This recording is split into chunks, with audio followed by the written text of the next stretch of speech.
Do you remember this ad? This is your brain. This is drugs.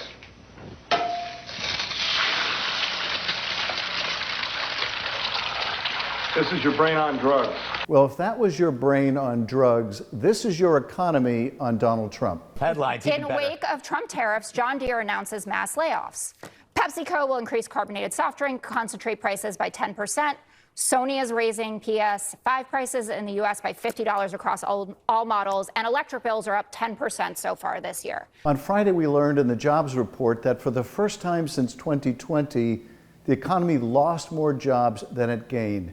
That means we had less than stagnant job growth, a terrible performance for the economy.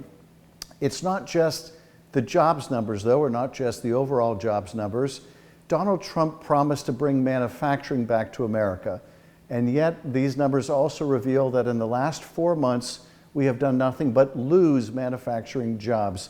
Month over month, we keep losing manufacturing jobs, and it isn't just job numbers either generally or manufacturing jobs, but it's also the cost that Americans are paying for goods.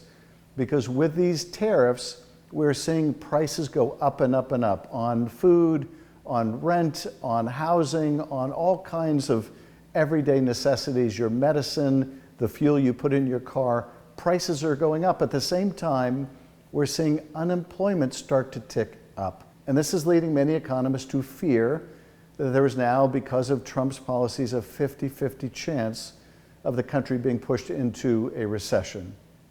The housing market is particularly dire because so many millions of Americans cannot afford to buy a house. They can't afford to stay in the house they're in and pay their mortgage. They can't afford their rent, which continues to rise.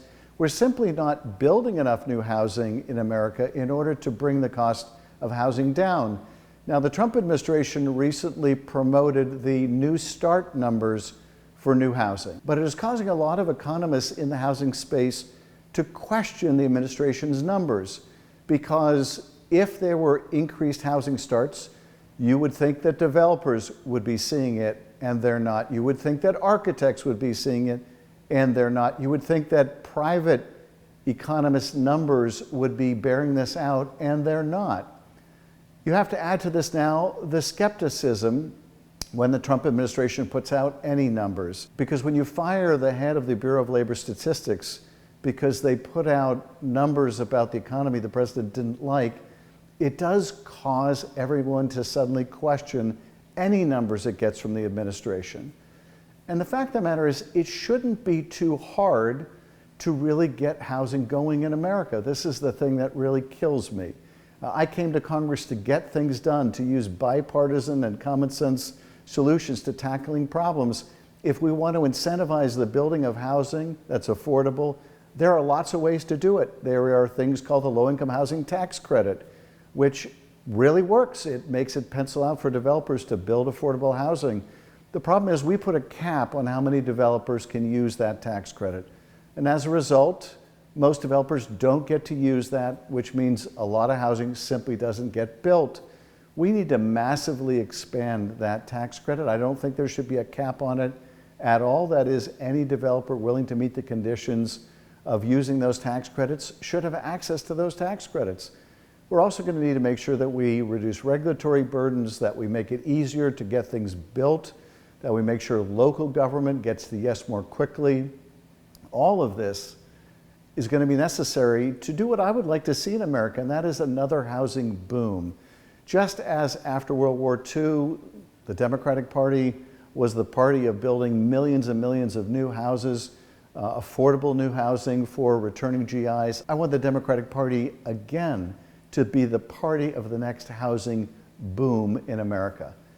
But that can't happen when the president is deporting so many construction workers. It can't happen when the president is putting tariffs on building materials and making the cost of building supplies go up and up and up. And it can't happen as long as the president, through his tariffs, are adding to inflationary pressures, which means that the Fed has been reluctant to reduce interest rates.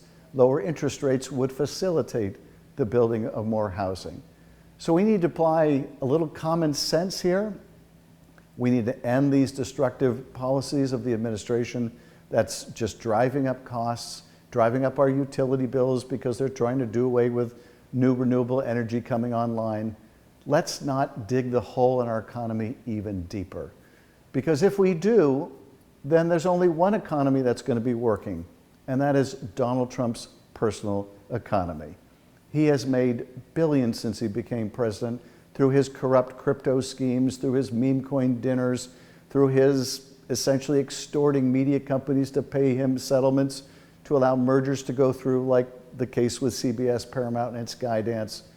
You name it, he is milking that job for all that it is worth. His personal economy is doing great, but your personal economy, not so much. If it continues this way, the only one who's really going to prosper right now is Donald Trump, his family, and his lackeys. In fact, his whole meme coin dinner reminded me of this scene. Excuse me, gentlemen. This is a $500 a plate dinner. Good night. Oh, 500. Oh, okay. All right, no problem. Here, put us down for 4, in case we want seconds.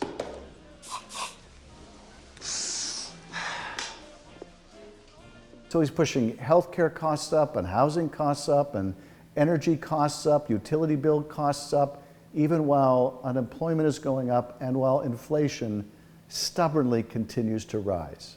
That's your economy on Donald Trump.